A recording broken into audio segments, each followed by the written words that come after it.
Hi, this is Ghibran here. ஒரு 100 ரூபா என்னென்னலாம் செய்யும்? ஒருத்தனை ஒரு நாட்டுக்கே அரசனாக்கி இருக்குன்னு சொன்னா நம்புவீங்களா? எப்படின்னு தெரிஞ்சுக்க இந்த கதையை கேளுங்க. ஒரு ஊர்ல ஒரு வயசான ராஜா இருந்தாரு. அவருக்கு 3 பசங்க இருந்தாங்க. ஒரு நாள் நம்ம ராஜாக்கு உடம்பு சரியில்லாம போச்சு. அப்பதான் ராஜா தான் வாழ்க்கையோட கடைசி கட்டத்துல இருக்கிறத உணர்ந்தாரு. சரி, இதுதான் நமக்கு அடுத்த ராஜாவை செலக்ட் பண்றதுக்கு சரியான நேரம்னு முடிவு பண்ணாரு. ஆனா அவ்வளோ பெரிய நாட்டையும் கோடிக்கணக்கான மக்களையும் ஈஸியா இன்னொருத்தர்கிட்ட கொடுத்துட முடியுமா? நம்ம அனுபவசாலி ராஜாவை மாதிரி ஒரு கெட்டிக்காரர்கிட்ட தான் மக்களை ஒப்படைக்க முடியும். அதனால முதல்ல அவரோட 3 பசங்கள்ல யாரு கெட்டிக்காரன்னு தெரிஞ்சுக்க நம்ம ராஜா முடிவு பண்ணாரு. அதை தெரிஞ்சுக்கிறதுக்காக 3 பேருக்கும் சின்னதா ஒரு போட்டி வச்சாரு.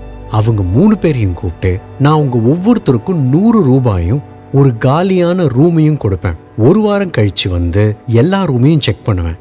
யாரோட ரூம் அதிகமா நிரம்பி இருக்கோ அவங்க தான் எனக்கு அடுத்து இந்த நாட்டை ஆள போறவங்கன்னு சொன்னாரு. 3 பேரும் இந்த போட்டிக்கு சம்மதிச்சாங்க.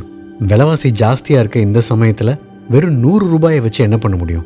இந்த காசுக்கு எந்த பொருளை வாங்கினாலும் ரூமை நிரப்ப முடியாது அப்படின்னு கவலைப்பட்ட மூத்த மகன் ஒரு முடிவெடுத்தான். சூதாட்டம் தான் பணத்தை சேர்க்கறதுக்கு ஒரே வழி. இந்த 100 ரூபாயை வச்சு சூதாடி நிறைய காசு சம்பாதிச்சிடலாம். அந்த காசையெல்லாம் வச்சு நிறைய பொருட்களை வாங்கி இந்த ரூமை ஃபில் பண்ணிடலாம் அப்படின்னு சூதாட கிளம்பினான். அந்த 100 ரூபாயை வச்சுட்டு எப்படி இந்த ரூம் ஃபுல்லா நிரப்புறதுன்னு ரொம்ப நேரம் யோசிச்ச 2வது பையன் ஒரு முடிவுக்கு வந்தான். அப்பாவோட கண்டிஷன் என்ன? ரூமை நிரப்பணும், அவ்வளவுதானே. எதை வச்சு நிரப்பணும்னு அவர் தான் சொல்லியேன்னு குப்பையை தேடி கிளம்பிட்டான். நிறைய குப்பைகளை சேர்த்துட்டு வந்து அந்த ரூம் ஃபுல்லா நிரப்பிட்டான். அந்த ரூம் ஃபுல்லா குப்பை நிறைஞ்சதோ இல்லையோ, அந்த குப்பையில இருந்து கெட்ட வாசம் அந்த ரூம் ஃபுல்லா நிரம்பிடுச்சு. ஆனா நம்ம ராஜாவோட 3வது பையன் வேற ஐடியா பண்ணான். அந்த 100 ரூபாயை 2ஆ பிரிச்சான். ஒரு 50 ரூபாய்க்கு கொஞ்சம் மெழுகுவர்த்திகளையும் இன்னொரு 50 ரூபாய்க்கு நல்ல வாசம் தரக்கூடிய அகர்பத்துகளையும் வாங்கி வச்சான். ஒரு வாரம் ஆச்சு. ராஜா அவங்க 3 பேர்ல யாரு கெட்டிக்காரன்னு தெரிஞ்சுக்கிற நாளும் வந்துச்சு. முதல்ல மூத்த பையனோட ரூம் கிட்ட வந்தாரு. அந்த பையன் ரூமுக்கு வெளியில கன்னத்துல கை வச்சுட்டு உட்கார்ந்துருந்தான்.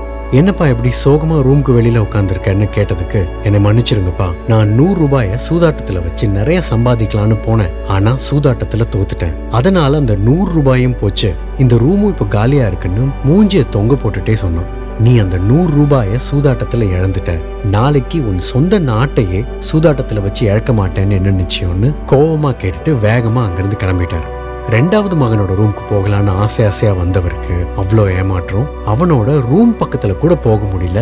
அவ்வளோ மோசமா கெட்ட வாடை அந்த இடம் ஃபுல்லா அடிச்சுது. இன்னும் கோவமா அந்த இடத்த விட்டு கிளம்பிட்டாரு. 3வது பையன் ரூம்குள்ள போய் பார்த்தா நம்ம ராஜாவுக்கு ஒரே சந்தோஷம். அவன் கொளுத்தி வச்சிருந்த அகர்பத்தியில அந்த ரூம் ஃபுல்லா கமகமன்னு மனம் வீசிச்சு. ஆனாலும் இருட்டா இருந்துச்சு. உடனே அவன் தன் கையில இருந்த மெழுகுவர்த்தி எல்லாம் பத்த வைக்க ஆரம்பிச்சான். அந்த வெளிச்சத்துக்கு அந்த ரூம் ஃபுல்லா ஜெகஜோதியா பளிச்சுன்னு மின்னுச்சு. அந்த ரூம் ஃபுல்லா வெளிச்சத்தாலையும் நறுமணத்தாலையும் நிரம்புச்சு. அதை பார்த்தது நம்ம ராஜாக்கு ரொம்ப சந்தோஷம். தன்னோட கடைசி மகனை இறுக்கமா கட்டி பிடிச்சிட்டாரு. நீதான் எனக்கு அடுத்து இந்த நாட்டை ஆழப்போற ராஜான்னு அவன் தலையில தன்னோட கிரீடத்தை சூட்டி அழகு பார்த்தாரு. இதே மாதிரி தாங்க நம்ம வாழ்க்கையும்.